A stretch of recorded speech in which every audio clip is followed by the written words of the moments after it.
Hi everyone, 20 again K ட்ராமாவோட episode 8 பார்க்க போகிறோம். சாரி கைஸ், கொஞ்சம் லேட் ஆயிடுச்சு. இந்த வீடியோக்கு காப்பிரைட் கிளைம் கொடுத்துட்டாங்க. ஸோ மறுபடியும் எடிட் பண்ணி அப்லோட் பண்ணுறதுக்கு லேட் ஆயிடுச்சு. சரி வாங்க இப்போ எபிசோடுக்குள்ளே போகலாம். இந்த எபிசோட் ஆரம்பிக்கும் போது ப்ரீவியஸ் எபிசோடில் ஹீரோட ஹஸ்பண்ட் அவங்க கிட்ட நான் உனக்கு டிவோர்ஸ் கொடுக்க மாட்டேன், அதுக்கு பிறகு நீ காலேஜுக்கு போகாதன்னு சொல்லிட்டு கேட்டிருப்பாரு. பட் நம்ம ஹீரோயினா இருக்கட்டும் பரவாயில்ல, நீ எனக்கு டிவோர்ஸே கொடுத்துட்டு நான் காலேஜெல்லாம் டிஸ்கன்டினியூ பண்ண முடியாது, நான் காலேஜுக்கு கண்டிப்பாக போவேன்னு சொல்லிட்டு இவருக்கு ஷாக் கொடுத்துட்றாங்க. இவருக்கு நம்பவே முடியல, என்னது இவ இப்படி சொல்லிட்டாலே, டிவோர்ஸ் பண்ண மாட்டேன்னு சொன்னா அது கண்டிப்பாக ஒத்துப்பான்னு சொல்லிட்டு நினைச்சா இப்போ இவ இப்படி பல்ட்டி அடிச்சிட்டாலேன்னு சொல்லிட்டு இவர் என்ன சொல்ற, நீ அப்படி மட்டும் நீ டிவோர்ஸ் பண்ணேன்னு வச்சுக்கோ, அப்புறம் நான் மின்ஸ்வேனோட கூட்டிட்டு போயிடுவேன்னு சொல்லிட்டு உடனே ஹீரோயின் அப்படியா மின்ஸ்வேனோட கூட்டிட்டு போவியா, சரி நீ அப்படி கூட்டிட்டு போனா உன்னோட இன்னொரு அந்த பொண்ணு அவ ஏத்துப்பாளா, நீ பையனோட வரும்போதுன்னு சொல்லிட்டு சொல்லுவாங்களா. இவருக்கா மறுபடியும் ஷாக்கு, என்னது இன்னொரு பொண்ணா, என்ன சொல்ற நீன்னு சொல்லிட்டு ஹீரோயின் சொல்றாங்க. ஆமா உனக்கு இன்னொரு பொண்ணோட தொடர்பு இருக்குன்னு எனக்கு தெரியும், சோ இனிமேல் என்ன நீ ஏமாத்த முடியாதுன்னு சொல்லிட்டு இவரா ஒத்துக்கவே இல்ல அப்படிலாம் எதுவுமே இல்ல, நீ ஏதோ தப்பா புரிஞ்சுக்கிட்டு பேசுறேன்னு சொல்லிட்டா. இவங்க கண்ணால பார்த்த அப்படின்னு சொல்லாம இவங்களோட ஃப்ரெண்ட் இருக்காங்கல்ல, அவங்க பார்த்தா அவ பார்த்து என்கிட்ட சொன்னான்னு சொல்லிட்டு அவங்க பார்த்தது மாதிரி சொல்றாங்க. பட் ஏன் அப்படி சொல்றாங்க தெரியல.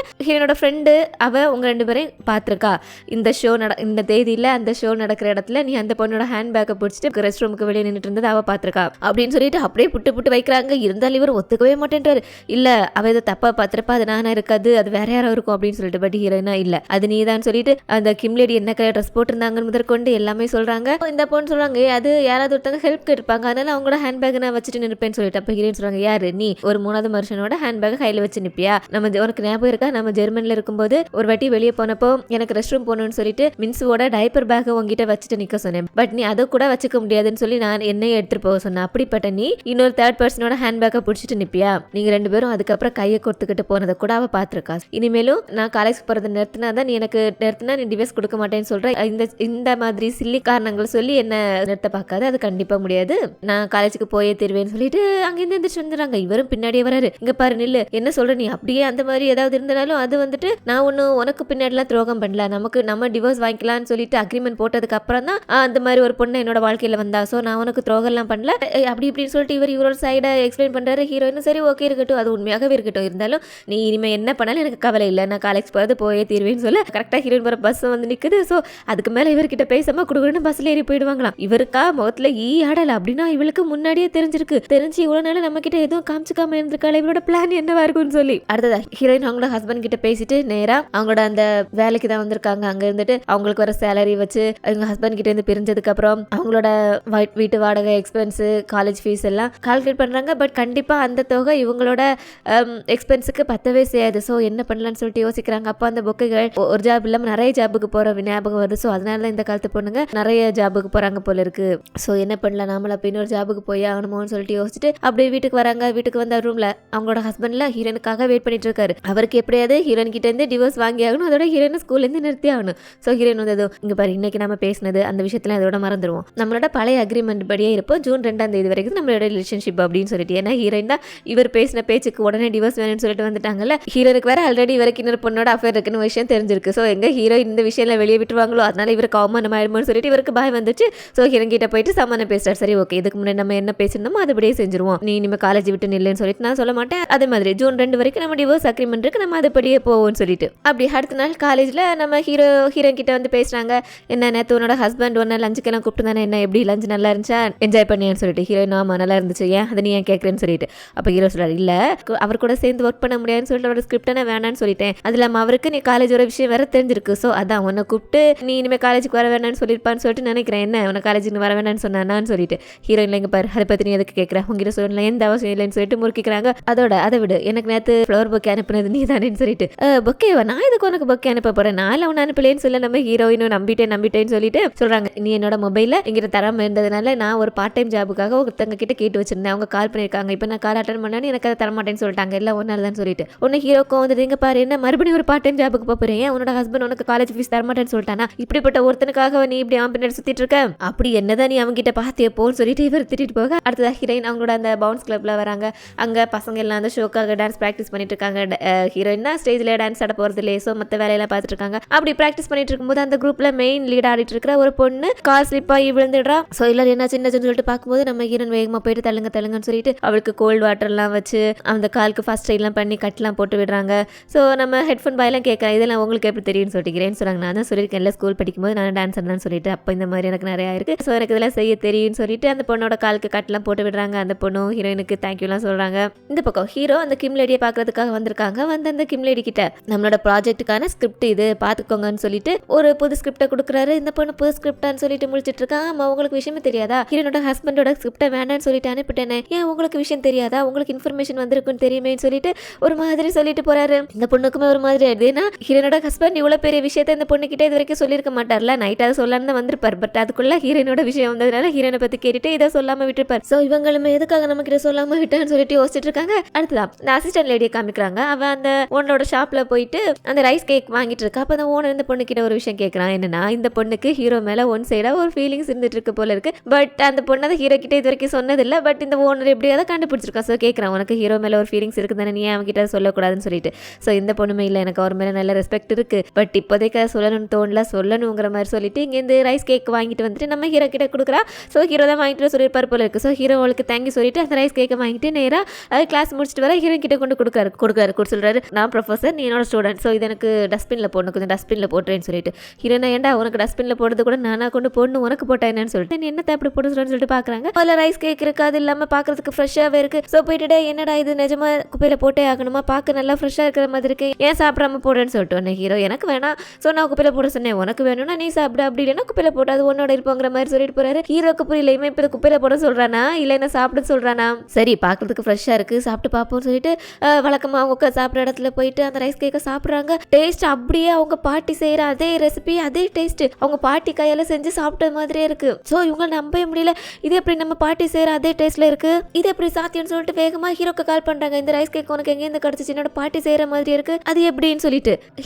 ஹீரோ அது அக்கறை இல்லாத மாதிரி, ஓ அப்படியா, அதுக்கு நான் என்ன பண்ணணும், நான் எங்கேருந்து வாங்கினேன் அவங்ககிட்ட சொல்ல முடியாதுன்னு சொல்லிட்டு ஃபோனை கட் பண்ணிட்டு வரான். அப்போ பக்கத்துல இருந்து அந்த அசிஸ்டன்ட் பண்ணி கேட்குறேன், நீங்கள் அந்த ரைஸ் கேக்கை ஹீரோயின் கிட்ட கொண்டு கொடுத்தீங்க, அது இல்லாமல் எங்கேருந்து வாங்குறீங்கன்னு எதுக்கு சொல்ல மாட்டேன்றீங்கன்னு சொல்லிட்டு. அப்போ ஹீரோ சொல்கிறாங்க, அது அவளுக்கு தெரியக்கூடாதுன்னு நான் நினைக்கிறேன், அவளுக்கு எக்காரணத்தை கொண்டு தெரியக்கூடாது, அவள் உங்ககிட்ட வந்து கேட்டாலும் அந்த கடையை பற்றி நீ சொல்லக்கூடாதுன்னு சொல்லிட்டு அசிஸ்டன்ட் கிட்டே சொல்லக்கூடாதுன்னு சொல்லிடுறாரு.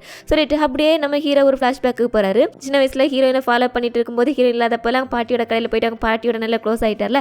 ஸோ ஒவ்வொரு சண்டையும் ஹீரோயின் வீட்டில் இல்லாதப்போ இவர் அந்த கடைக்கு போயிட்டு பாட்டியோட டைம் ஸ்பெண்ட் பண்ணுவார். அந்த பாட்டி கையில் அந்த பாட்டி அவன் கையில் செஞ்சு கொடுக்க ரைஸ் கேக்கு விரும்பி சாப்பிடுவார்.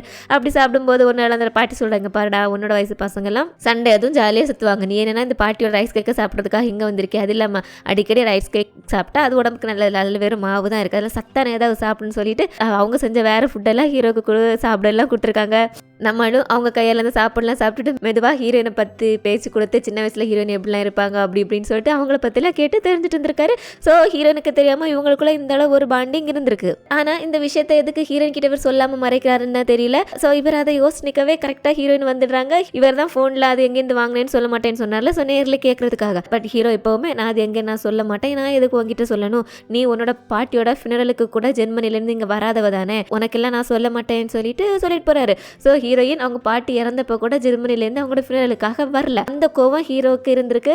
அதனால தான் ஹீரோயினை ஃபர்ஸ்ட் டைம் பார்க்கும்போது ஒரு மாதிரி மூஞ்ச காமிச்ச மாதிரி பேசியிருப்பாரு. பாட்டியோட ஃபினரல் பற்றி சொல்லி ஹீரோயினை திட்டினதும் இவங்களுக்கு என்ன சொல்கிறான் இவன், சரி நான் ஃபினலுக்கு வரல, சரி இவனுக்கும் என்னோட பாட்டிக்கு என்ன சம்மந்தம் புரியலேன்னு நேராக ஃப்ரெண்டு கிட்ட போயிட்டு கேட்குறாங்க. ஏன்னா ஃப்ரெண்டு கண்டிப்பாக ஃபினலுக்கு போயிருப்பாங்கல்ல. அப்போ ஃப்ரெண்டு ஒரு உண்மை சொல்கிறாங்க, என்னென்னா அவங்க பாட்டி இறந்தப்போ அவங்க இறந்த நாள்லேருந்து அவங்க அந்த ஃபினரல் கண்டக்ட் பண்ணுற 3 நாளுமே ஹீரோ அங்கே தான் இருந்திருக்காங்க. அந்த பாட்டியோட படத்துக்கு முன்னாடியே சோகமாக இருந்திருக்காங்க. அந்த இடத்த விட்டு அசையவே இல்லை. அந்த பாட்டியோட முகத்தை பார்த்துட்டு அப்படியே அழுதுட்டே உட்காந்துட்டு இருந்திருக்காரு. அது இல்லாமல் அவர் ரஷ்யாவுக்கு படிக்க போயிட்டு கொரியாவுக்கு பாட்டி இறந்தது கேள்விப்பட்டு தான் இருக்காரு. அவருக்குன்னு அப்பா அம்மா யாருமே இல்லை. ஸோ ஃப்ரெண்ட்ஸ் பேசிக்கிறாங்க, பாட்டியோட ஃபினரலுக்காக அங்கேருந்து இங்கே வந்திருக்கான், அவனுக்குன்னு இங்கே யாருமே இல்லை, இருந்தாலும் அவன் வந்திருக்கான் பாருன்னு சொல்லிட்டு இவங்க பேசிட்டு இருக்க. இதை கேட்டு நம்ம ஹீரோவை போயிட்டு கேட்குறாரு, இந்த ஹீரோயின் வருவாளா வரமாட்டாள், அவளுக்கு நீங்கள் இன்ஃபர்மேஷன் கொடுத்துட்டீங்களா இல்லையான்னு சொல்லிட்டு. இவங்களுமே சொல்கிறாங்க, அவகிட்ட சொல்லிட்டோம், பட் வர மாதிரி இல்லைன்னு சொல்லிட்டு. இதில் ஹீரோக்கு ஹீரோயின் மேலே பயங்கர கோவம், தன்னோட ஒரே பாட்டி அவங்கள இவ்வளோ நாள் வளர்த்தவங்க, அவங்களோட ஃபினரலுக்கு கூட இந்த பொண்ணு வராமல் இருக்காளேன்னு சொல்லி. ஃப்ரெண்டு சொல்கிறாங்க, எனக்கு என்னமோ நமக்கு தெரியாமல் உன்னோட பாட்டிக்கும் ஹீரோக்கு இடையில ஒரு நல்ல பாண்டிங் இருந்துச்சுன்னு நினைக்கிறேன், நமக்கு தான் அது தெரியாமல் போயிருந்துருக்குன்னு சொல்லிட்டு அந்த உண்மையை சொல்கிறாங்க.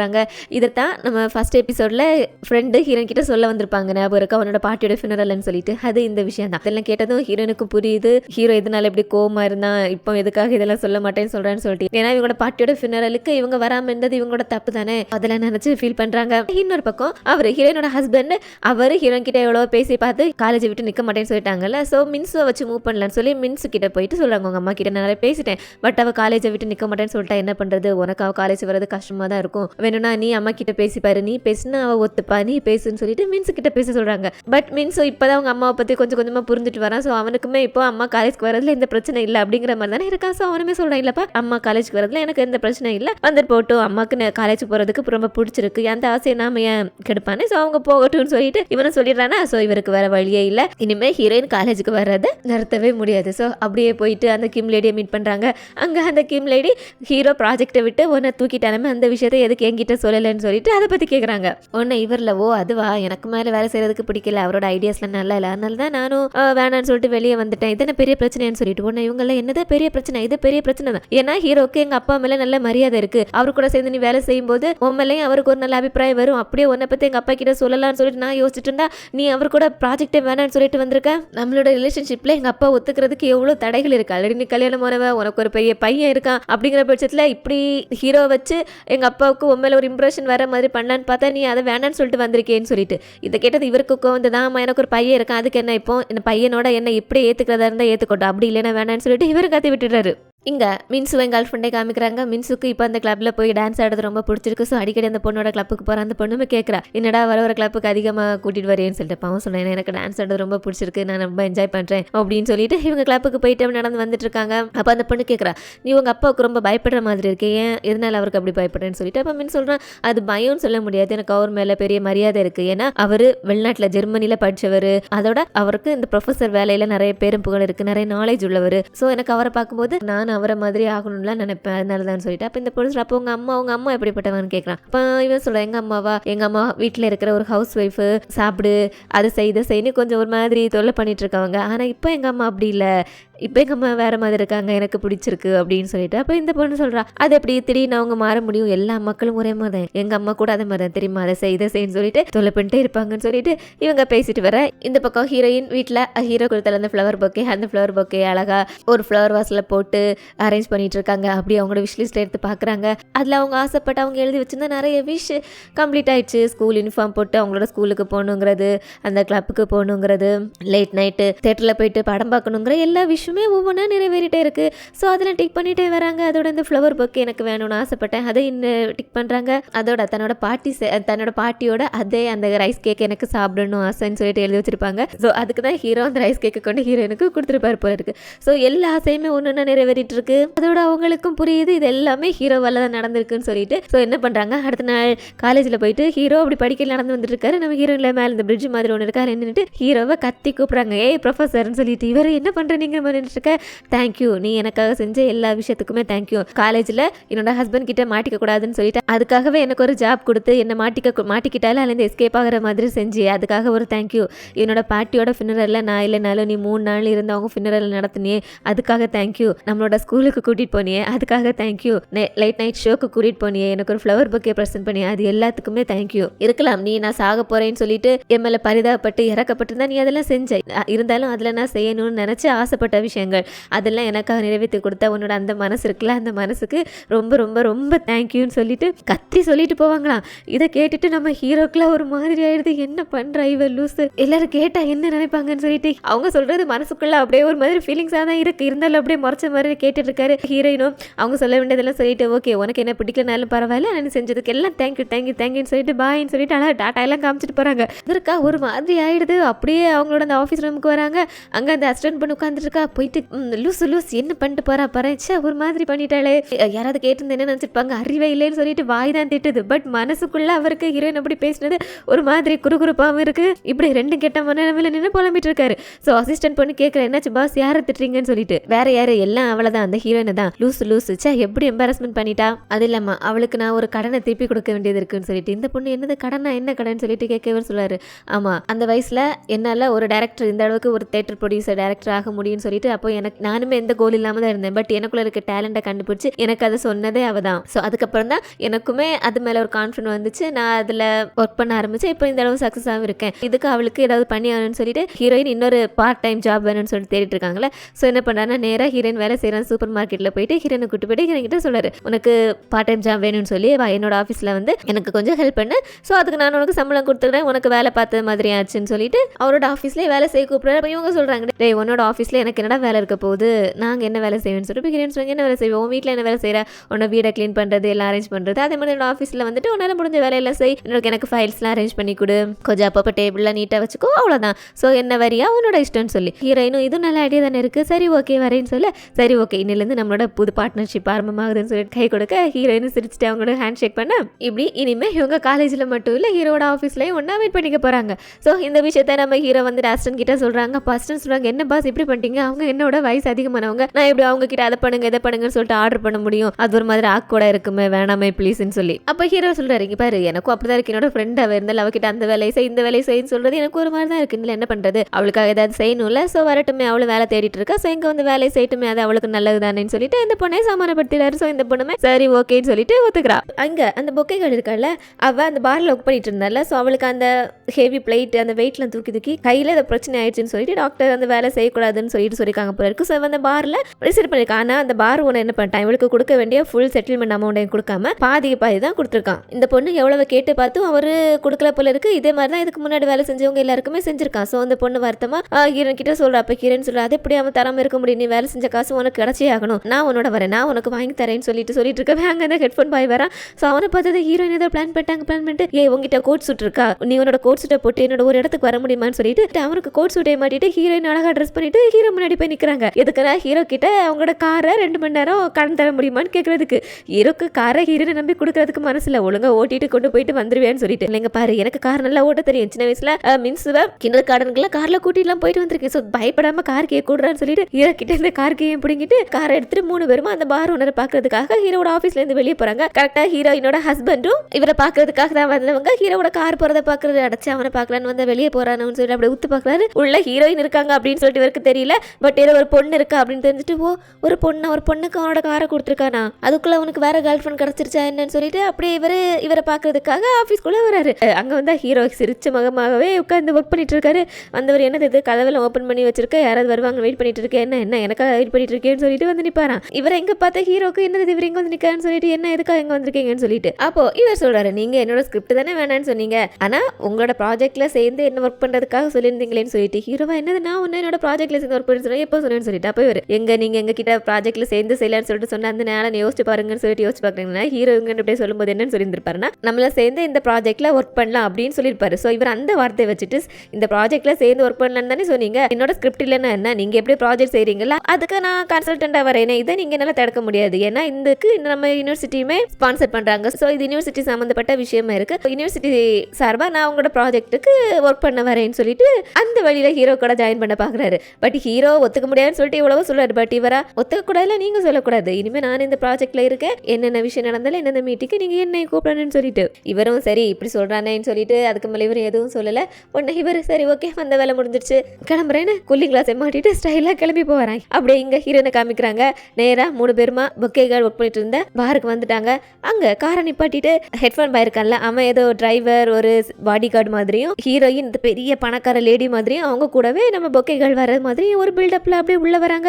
ஹெட்ஃபோன் பாயில அவனோட கேரக்டர் அப்படியே செய்யறான். காரை விட்டு இறங்கினதும் ஹீரோயினை கார்க்கதை திறந்து வெளியே கூட்டி வர்றதும், ஏதோ வாக்கி டாக்கில எப்போ பேசிட்டு இருக்கிற மாதிரி காதில் கை வச்சுட்டு சுத்தி செக்யூரிட்டிக்காக பார்த்துட்டு இருக்கிறதும், அப்படி அவனோட பங்கு கரெக்டாக செஞ்சுட்டு இருக்க. நம்ம ஹீரோயின்ல இது பணக்கார கெத்தான லேடி மாதிரி இறங்கி வந்து, இந்த பொண்ணு என்னோட தெரிஞ்சவனி, நீங்க இவளுக்கு அவளோட சேலரி அமௌண்ட்டை ஒழுங்கா செட்டில் பண்ணாம இருக்கீங்களாமே, என்ன விஷயம் அது அவங்க கஷ்டப்பட்டு உழைச்சு சம்பாதிச்ச காசு, அதை கொடுக்க கூடாது சொல்றதுக்கு உங்களுக்கு என்ன உரிமை இருக்கு, நான் யார் தெரியுமா, நான் நினைச்சா உங்களால இங்க பாரை நடத்த முடியாம பண்ண முடியும், எப்படி என்னோட லாயரை கூப்பிடவான்னு சொல்லிட்டு திரும்பி ஹெட்ஃபோன் பாய்கிட்ட, நீ நம்ம லாயருக்கு கால் பண்ணி வர சொல்ல, அவர் டீல் பண்ணி கேட்டோம், அவர் இவங்களை பார்த்து பாருன்னு சொல்லிட்டு கெத்தா பேசுவாங்களாம். இவரு ஹீரோயினோட தோரணையிலே இவங்க ஒரு பணக்கார லேடி, நல்ல பவர்ஃபுல்லான லேடின்னு சொல்லிட்டு நம்பிடுறாரு. பயந்தும் போயிடுறாரு. ப்ளீஸ் வேண்டாம் மேடம், அப்படிலாம் எந்த பிரச்சனை பண்றாதீங்க, நான் காசை கொடுத்துறேன்னு சொல்லிட்டு அந்த இடத்துல அந்த பொண்ணுக்கான அமௌண்ட்டை செட்டில் பண்ணிடுறாரு. அவங்களும் ஓகேன்னு சொல்லிட்டு வாங்கிட்டு அப்படியே அந்த கெத்தை விடாம 3 பேரும் வெளியே வருவாங்களாம். கொஞ்சம் தூரத்துக்கு வந்ததுக்கு அப்புறம் தான் 3 பேருக்கு சிரிப்பு தாங்கலாயி சக்சஸ் ஆயிடுச்சு, காசு கிடைச்சிச்சுன்னு சொல்லிட்டு. அப்போ இவங்க கேட்கறாங்க, உங்களுக்கு எப்படி இந்த ஐடியா வந்துச்சுன்னு சொல்லிட்டு. அப்ப கிரேன்னு சொல்றாங்க,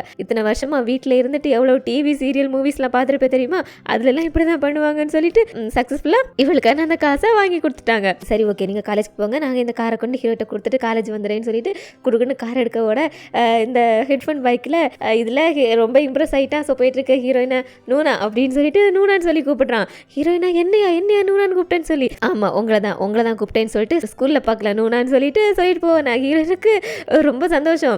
முதல்ல ஹீரோக்கிட்ட மூஞ்சி கொடுத்து பேசாமல் கூட ப்ராஜெக்ட்லாம் செய்ய மாட்டேன்னு சொல்லிட்டு இருந்த பையன் இப்போ நூனான்னு ஹீரோயினை கூப்பிட்டு பேசுகிறான்னா அது எவ்வளோ நல்ல விஷயம் இவங்களுக்கு. இந்த சந்தோஷத்தோட ஹீரோயினுக்கு காலேஜில் அவங்களோட நாட்களும் போயிட்டுருக்கு. ஸோ எக்ஸாம்ஸ் வருது, எக்ஸாம்ஸ்க்கு ப்ரிப்பேர் பண்ணுறாங்க. பார்ட் டைம் ஜாப்ல அந்த வேலையை பார்த்துட்டே சைடில் படிக்கிறாங்க. காலேஜ்லையும் சின்சியராக படிக்கிறாங்க. அந்த புக்கைகள் ஹீரோனுக்கு ஹெல்ப் பண்ணுறோம். அப்படியே எக்ஸாம் நல்லபடியாக எழுதுறாங்க. இப்படி ஒரு பக்கம் ஹீரோயின் எக்ஸாம் எழுத, இன்னொரு பக்கம் மின்ஸ் எக்ஸாம் எழுதுறதெல்லாம் காமிக்கிறாங்க. அப்படியே எக்ஸாமில் முடிச்சதுக்கு அப்புறம் இவங்க ப்ரிப்பேர் பண்ணிட்டு இருக்காங்களா ஒரு ஃபெஸ்டிவல். அந்த ஃபெஸ்டிவல் நாளும் வருது. எல்லாரும் ஃபெஸ்டிவலாக என்ஜாய் பண்ணிட்டு இருக்காங்க. இவங்களோட கிளப்புக்கான வேலையெல்லாம் ஹீரோயின் செஞ்சுட்டு இருக்காங்க. ஏன்னா நைட்டு அவங்களோட ஷோ இருக்குல்ல, இப்படி ஹீரோயின் அவங்களோட வேலையில் பிஸியாக இருக்காங்க. இங்கே மின்ஸும் அவனோட கேர்ள் ஃப்ரெண்டோட அந்த ஸ்டால்லாம் சுற்றி என்ஜாய் பண்ணிட்டு இருக்கான். ஹீரோனோட ஹஸ்பண்டு கூட இந்த காலேஜில் வந்ததுக்கு அப்புறம் இது அவரோட ஃபஸ்ட்டு ஃபெஸ்டிவலில். ஸோ அவருமே அதை ஈகராக வெயிட் பண்ணிட்டு இருக்காரு. அவருமே என்ஜாய் பண்ணுறாரு. இங்கே நம்ம பவுன்ஸ் கிளப்போட பசங்க நைட்டு ஷோக்கான ப்ராக்டிஸும் தீவிரமாக பண்ணிட்டு இருக்காங்க. ஹீரோயின் அவங்களுக்கு தேவையான கூல்ட்ரிங்க்ஸ் கொடுக்குறது, அவங்கள உற்சாகப்படுத்துறதுன்னு அந்த வேலையெல்லாம் செஞ்சுட்டு இருக்காங்க. இன்னொரு பக்கம் மின்ஸும் அவனோட கேர்ள் ஃப்ரெண்டும் கப்பிள்ஸ்க்கான ஈவெண்ட்ஸ்லாம் நிறைய வச்சிருக்காங்க. ஸோ அவங்க ரெண்டு பேரும் நிறைய கப்பிள் ஈவெண்ட்ஸ்லாம் பார்ட்டிசிபேட் பண்ணுறாங்க. அப்படி பார்ட்டிசிபேட் பண்ணிட்டு இருக்கும்போது ஹீரோட ஹஸ்பண்டு, அது கிம்லேடியோட அப்பா எல்லாருமே கூட அந்த இடத்துக்கு வராங்க இதை பார்க்கறதுக்காக. ஸோ மின்ஸ் அவனோட அப்பாவை பார்த்துட்டு அந்த பொண்ணுகிட்ட என்னோட அப்பா திரும்பாதுன்னு சொல்லிட்டு அவர் கண்ணிலே மாட்டிக்க கூடாது, பட் இந்த பொண்ணோட டைம் ஸ்பெண்ட் பண்ணணுமேன்னு சொல்லிட்டு இவனுக்கு இங்கே போயிட்டு இருக்க. இந்த பக்கம் ஹீரோயின் அவங்களோட கிளப்பில் வேலையெல்லாம் முடிச்சுட்டு அப்படியே அந்த ஸ்டால்ஸ்லாம் சுற்றி பார்த்துட்டு இருக்காங்க. அப்போ அதில் ஒரு குரூப் ஆஃப் பசங்க வந்துட்டு அந்த ஃபுட் ஐட்டம் செல் பண்ணிட்டு இருக்காங்க. அதில் அந்த பைக்கு சமைக்கிற மெத்தடே தப்பாக இருக்குது. பார்த்து ஹீரோயின் போயிட்டு இதை இப்படி சமைக்கக்கூடாதுடா, அப்படி சமைக்கணும், இதை அப்படி பண்ணுங்க இப்படி பண்ணுங்க சொல்லி கொடுக்குறாங்க. பட் இந்த பசங்களுக்கு எதுவுமே தெரியாது, தலையை சொரஞ்சு நின்றுட்டு இருக்காங்க. ஸோ ஹீரோயின் இருங்க நான் ஹெல்ப் பண்ணுறேன்னு சொல்லிட்டு போயிட்டு அவங்களுக்கு ஹெல்ப் பண்ண ஆரம்பிச்சிடுறாங்க. அடுத்ததா நம்ம ஹீரோ அவங்களோட அசிஸ்டண்டோட அங்கே சுற்றி பார்க்கறதுக்காக வராரு. ஹீரோயின் ஒரு கடையில் ஹெல்ப் பண்ணிட்டு இருக்காங்கல்ல, அந்த கடையில் அந்த பொக்கே கேர்ள் இருக்கு. அவளும் போயிட்டு வாங்க ப்ரொஃபஸர் எங்களோட கடையில் வந்து சாப்பிடுங்கன்னு சொல்லிட்டு கூப்பிடுறாங்க. பார்க்குறாங்க ஹீரோயின் நின்றுட்டு ஒர்க் பண்ணிட்டு இருக்காங்க. ஸோ ஹீரோயினை பார்த்ததும் இவர் போயிட்டு அந்த கடையில் உட்காந்துறாரு. ஹீரோயினும் அவர் பார்த்து சிரிச்சுட்டு அவங்க கேட்ட ஆர்டரை இங்கே ரெடி பண்ணி கொடுத்துட்டு இருக்காங்க. அப்படியே ஈவினிங் ஆகுது. ஈவினிங் டான்ஸ் ஷோ இன்னும் கொஞ்ச நேரத்தில் ஆரம்பிக்க போகுது. இந்த பசங்க கடைசியாக அவங்களோட ரிஹர்சல் பண்ணிட்டு இருக்காங்க. அப்படி பண்ணிட்டு இருக்கும்போது அந்த கால் அடிபட்டு இருந்துச்சுல, அந்த பொண்ணு ஆடுறதே சரியில்லை, ஒரு மாதிரி ஆடுற மாதிரி இருக்கு. ஸோ அதை ஹெட்ஃபோன் போய் பார்த்து என்னாச்சு ஒரு மாதிரி ஆடுறா, வா வந்து உட்காருன்னு சொல்லிட்டு அவளை ஷூவை கட்டி அவள் காலை பார்த்தா கால் பயங்கரமாக வீங்கி போயிருக்கு. அந்த பொண்ணு இது இவங்க கிட்ட சொல்லாமல் இருந்திருக்கா போல இருக்கு. இனிமேல் இவ்வளோ எப்படி டான்ஸ் ஆட வைக்க முடியும், அவளுக்கும் ஆபத்து, பெர்ஃபார்மன்ஸ் ஒழுங்காக பண்ண முடியாது, என்ன பண்ணுறதுன்னு சொல்லிட்டு இவனுங்க முழிக்க இங்கே ஹீரோனை காமிக்கிறாங்க. அங்கே தீவிரமாக சமைச்சிட்டு இருக்காங்க. அந்த கடையில் கூட்டம் கூடுது. ஹீரோவும் ஹீரோயினை பார்க்குறாரு. அவங்க அவ்வளவு ஹார்ட் ஒர்க் பண்ணுறத. ஆனால் ஹீரோயின் அதெல்லாம் பெரிய விஷயம் இல்லைங்கிற மாதிரி அவங்களுக்கு பிடிச்சி அந்த வேலையை செஞ்சுட்டு இருக்காங்க. அப்போ அங்கே வேகமாக ஹெட்ஃபோன் பாய் ஓடுவான். நூனா முக்கியமான விஷயம் அவசரம் இங்கே வாங்கன்னு சொல்லிட்டு ஹீரோயினை கூடன்னு எடுத்துட்டு ஓடுவானா. இரண்டா என்னாச்சுன்னு சொல்லிட்டு கேட்காங்க. ஸ்டேஜ் பக்கத்தில் கூட்டு போயிட்டு அவளுக்கு கால ரொம்ப அடிபட்டு அவளால் ஆட முடியுது, இப்போ நீங்கள் அதை ஆடணும்னு சொல்லி ஹீரோனா என்னடா உளற நான் இப்படி ஆட முடியுமான்னு சொல்லி அப்பயும் சொல்லுங்க. பாருங்க ப்ராக்டிஸில் எல்லா செக்ஷனுமே நீங்கள் இருந்திருக்கீங்க, அங்கே என்னென்ன ஸ்டெப் எப்பப்போ பொண்ணு உங்களுக்கு எல்லாமே தெரியும். ஸோ நீங்கள் அதை பாடி ஆகணும், டைம் வேற இல்லை, ப்ளீஸ்ன்னு சொல்லிட்டு. பட் ஹீரோயின் மேலே ஒத்துக்க மாட்டேன், இல்லை முடியாது, எனக்கு கான்ஃபிடென்ட் இல்லை, நான் ஆட மாட்டேன் போடான்னு சொல்லிட்டு அங்கேருந்து வந்துடுறாங்க. இதை நம்ம ஹீரோயின் பார்த்துட்டு இருந்தவர் ஹீரோயின் வந்து ஹீரோட்ட ஏன் நீ ஆட மாட்டேன் எதுக்கு வாங்கிட்டேன் சொன்னேன், சின்ன வயசில் உனக்கு கிடைக்காம போன ஸ்டேஜ் இப்போ உனக்கு கிடைக்குது, இதை யூஸ் பண்ணிக்க தெரியாமல் இப்படி ஒளிஞ்சு ஓடுறியே, அதோட உன்னோட பக்கெட் லிஸ்ட்டில் கூட எழுதி வச்சிருந்தே சாகிறதுக்கு முன்னாடி இதே மாதிரி ஸ்டேஜில் ஆடணும்னு சொல்லிட்டு இப்போ உனக்கான அந்த சான்ஸ் கிடச்சிருக்கு, போய் ஆடு, உன்னால் கண்டிப்பாக முடியும், போய் ஆடுன்னு சொல்லிட்டு. பட் ஹீரோயின் அப்பவும் இல்லை வேணாம் எனக்கு வயசாயிடுச்சு என்னால் ஒழுங்கு பண்ண முடியாதுன்னு சொல்லிட்டு. பட் ஹீரோ வயசான என்ன உன்னோட திறமை உன்னால் ஆட முடியும், போய் ஆடுன்னு சொல்லிட்டு ஒரு கான்ஃபிடன்ட் கொடுத்து ஹீரோயினை ஆட வைக்கிறாரு. அப்படியே டான்ஸ் பெர்ஃபார்மன்ஸ் ஆரம்பிக்குது. மின்சுவும் அவனோட கேர்ள் ஃப்ரெண்டோட அதை பார்க்கறதுக்காக வந்து உட்காந்துருக்கான். ஸ்டேஜ்லையும் அனௌன்ஸ் பண்ணுறாங்க. அப்படியே ஸ்டேஜ்லாம் இருட்டாகுது. பசங்க எல்லாம் டான்ஸ் ஆடுறதுக்காக வந்து நிற்கிறாங்க. கூட்டத்திலே நம்ம ஹீரோயினும் நிற்கிறாங்க. மின்சுக்கு அம்மா ஆடுறாங்கன்னு தெரியாதுல, ஸோ டான்ஸ் ஆர்வம் பார்க்கறதுக்காக வெயிட் பண்ணிட்டு உட்காந்துட்டு இருக்கா. நம்ம ஹீரோவும் ஹீரோயினை எதிர்பார்த்து வெயிட் பண்ணிட்டு இருக்காரு. அதே இடத்துக்கு ஹீரோயினோட ஹஸ்பண்ட் கிஃப்ட் லேடி எல்லாரும் கூட வராங்க. இப்படி எல்லாருமே அந்த டான்ஸ் பெர்ஃபார்மன்ஸை பார்க்கறதுக்காக நின்றுட்டு இருக்க. ஸ்டேஜ்ல டான்ஸ் ஆட ஆரம்பிச்சிட்டாங்க. பெர்ஃபார்மன்ஸ் நடந்துட்டு இருக்கு. ஹீரோயின் வேற பின்னாடி நிற்கிறாங்களா. இது வரைக்கும் மின்சுக்கும் ஹீரோட ஹஸ்பண்டுக்கும் அங்கே ஹீரோயின் ஆடுறாங்க அப்படிங்கிறது தெரியல. அப்படியே பெர்ஃபார்மன்ஸ் போயிட்டு இருக்கு. ஹீரோ ஆடுறத அப்படியே ரசிச்சு பார்த்துட்டு இருக்காரு. அப்படியே பெர்ஃபார்மன்ஸ் நடக்க ஹீரோயின் தனியா நின்று பெர்ஃபார்ம் பண்ண வேண்டிய ஸ்டெப்ஸ்லாம் இருக்கு. ஸோ நம்ம ஹீரோயின் அதெல்லாம் கெத்த அழகா ஸ்டைலா பண்றாங்களா, அதை மின்ஸ் பார்த்துட்டு அங்கே நின்று ஆடுறது தன்னோட அம்மான்னு சொல்லிட்டு பக்கத்தில் நின்று கேர்ள் ஃப்ரெண்ட் சொல்றாங்க, அது என் கிளாஸ்ல படிக்கிற அந்த ஓல்டு ஸ்டூடெண்ட் தானே, அவங்க தானே ஆடுறதுன்னு சொல்லிட்டு. மின்சுக்கா நம்பவே முடியல நம்ம அம்மாவை இப்படி ஆடுறாங்கன்னு சொல்லி. அப்படியே ஹஸ்பண்டை பார்த்தா அவருமே கண்டுபிடிச்சிட்டாரு அங்க ஆடிட்டு இருக்கிறது ஹீரோயின் தான் அப்படின்னு சொல்லிட்டு. இருந்தாலும் அவருக்கு டவுட் இருக்காதுன்னு சொல்லிட்டு அவளான்னு சொல்லிட்டு பார்த்துட்டு இருக்காரு. கரெக்டா ஹீரோயின் தலையில வச்சிருக்கிற அந்த தொப்பியை கரெக்டி வீசிட்டு ஒரு பெர்ஃபார்மன்ஸ் கொடுப்பாங்க பாருங்க, அவ்வளோதான். இவர் வாயை பொழந்துடுறாரு, ஆமா இது ஹீரோயின்னு சொல்லிட்டு. இங்கே ஹீரோவை பார்க்கணுமே. இவரோட இந்த பெர்ஃபார்மன்ஸில் அப்போது சின்ன வயசில் எப்படி ஹீரோயினை அட்மைட் பண்ணி இவர் பார்த்தாரோ அதே மாதிரியே பார்க்குறாரு. பழைய ஃபீலிங்ஸ்லாம் மனசுக்குள்ளே அப்படியே வர ஆரம்பிக்குது. இப்படி இங்கே தன்னோட ஹஸ்பண்ட் பையன் 2 பேரும் அவங்கள பார்க்குறது தெரியாமல் நம்ம ஹீரோயின் அவங்களோட டான்ஸை ரொம்ப வருஷத்துக்கு அப்புறம் எப்படி சான்ஸ் கிடச்சிருக்குல. ஸோ ரொம்ப என்ஜாய் பண்ணி ஆடுறாங்க. இங்கே இன்னொரு விஷயம் என்னென்னா ஹீரோ எப்படி ஹீரோயினை அந்த வயசுக்கே போயிட்டு அந்த ஃபீலிங்ஸ்லாம் வெளியே வர அப்படியே பார்க்குறாரோ அதே மாதிரி ஹீரோயினோட ஹஸ்பண்டும் அப்போ இவர் டான்ஸ் பெர்ஃபார்மன்ஸ் பண்ணுறப்போ தானே இவர் ஹீரோனை ஃபஸ்ட் டைம் பார்த்து இம்ப்ரெஸ் ஆகி இவங்களுக்குள்ள ஒரு பழக்கம் வந்திருக்கு. ஸோ அதே மாதிரி அந்த நாட்களுக்கு இவர் போயிட்டார். இவருமே பழைய ஹீரோயினை பார்க்குற மாதிரி பார்க்குறாரு. அப்படி இவங்க 2 பேரோட மூஞ்சிக்கு ஒரு க்ளோஸ்அப்பை வச்சுட்டு அப்படியே இந்த எபிசோட் 8ஐயும் இங்கே முடிக்கிறாங்க. இவ்வளோ நாள் டிவோர்ஸ் வேணும்னு கேட்டுட்டு இருக்கிறவர் அவரோட முடிவை மாற்றிடுவாரா, மறுபடியும் ஹீரோவுக்கும் ஹீரோயினுக்கு இடையில பூந்து ஏதாவது கலவரம் பண்ணிடுவாரா அப்படிங்கிறத வரப்போகிற அடுத்தடுத்த எபிசோட்ஸில் பார்க்கலாம். ஸோ வீடியோ உங்களுக்கு பிடிச்சிருந்துச்சுன்னா மறக்காமல் லைக் பண்ணுங்கள். சேனலுக்கு புதுசாக வந்திருந்தீங்கன்னா தமிழ் ஸ்டோரி லைன் சேனலை சப்ஸ்கிரைப் பண்ணி வச்சுக்கோங்க. அடுத்த எபிசோட் 9ல் பார்க்கலாம். தேங்க்யூ.